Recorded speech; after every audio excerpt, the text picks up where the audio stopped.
Hello everyone, how are you all. I hope आप सब लोग ठीक होंगे और दिवाली की तैयारियां ज़ोर शोर से होंगी, चल रही होंगी और आप लोग कर रहे होंगे।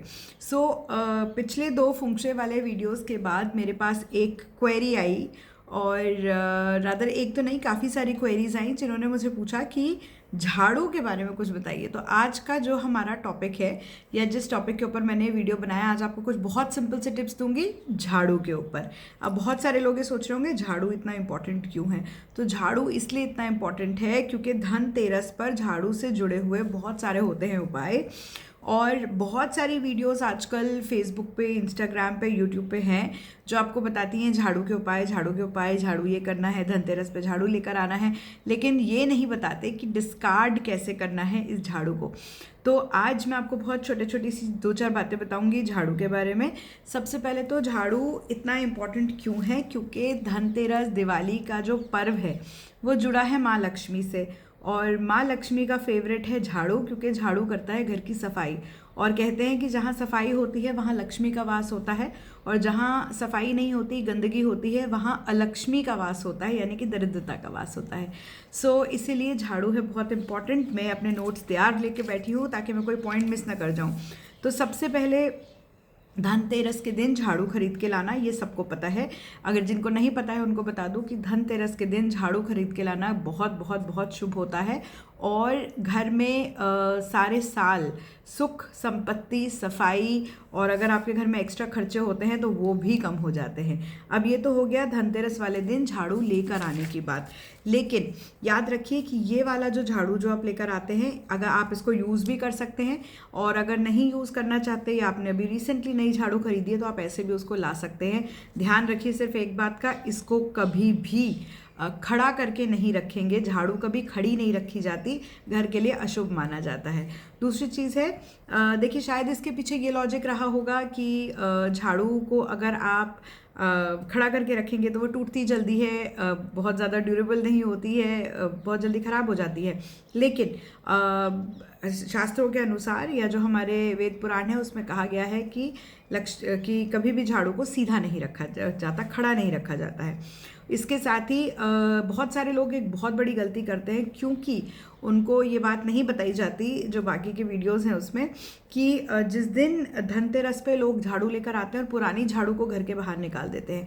कभी भी धनतेरस के दिन घर की झाड़ू बाहर नहीं निकालिए।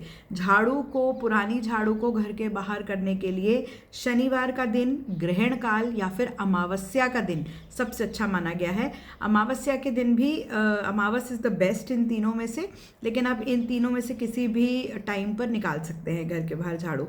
और झाड़ू को बाहर निकालने के लिए उसे किसी पेड़ के नीचे रख कर आ जाएं, वो बहुत अच्छा रहेगा। एक प्रैक्टिस जो मैं और मेरा परिवार बहुत टाइम से करते आए हैं वो ये है कि जब हमें कोई झाड़ू फेंकनी होती है तो हम उसको ऐसे ही नहीं पटक के आते, हम उसे खोल देते हैं। उसके जो तिनके हैं उनको किसी पेड़ के नीचे बिखेर देते हैं ताकि कोई चिड़िया या गिलहरी अपना घोंसला बनाने में इन तिनकों का इस्तेमाल कर सके। And that means I feel we just adding the nature of it. Then कभी भी अपने घर से फ्राइडे के दिन, थर्सडे के दिन और एकादशी की तिथि वाले दिन झाड़ू नहीं निकालें। कभी भी निकालने का मतलब है कि पुरानी झाड़ू इन 3 दिनों में नहीं फेंकें। ये लक्ष्मी और विष्णु के दिन होते हैं और इस दिन उनसे जुड़ी हुई कोई भी चीज़ को घर से बाहर नहीं फेंकना चाहिए। साथ ही दिवाली के दिन अगर आप एक नई झाड़ू किसी मंदिर में डोनेट करते हैं तो बहुत अच्छा रहेगा। ये एक नॉर्मल झाड़ू हो सकती है, या मंदिर में जनरली जूट वाली झाड़ू होती है, वो भी आप दान कर सकते हैं, बहुत अच्छा रहेगा। कोई मन्नत के साथ मत कीजिएगा, सिर्फ इसलिए कीजिएगा कि चलिए ये एक दान का काम है जो हमने कर दिया, ठीक है। इसी तरीके से कभी भी अपने झाड़ू को उल्टा नहीं रखें। कभी भी झाड़ू को वो मेरे ख्याल से खड़ा करने वाली बात पे आ जाता है कि कभी उसको उल्टा नहीं रखना चाहिए।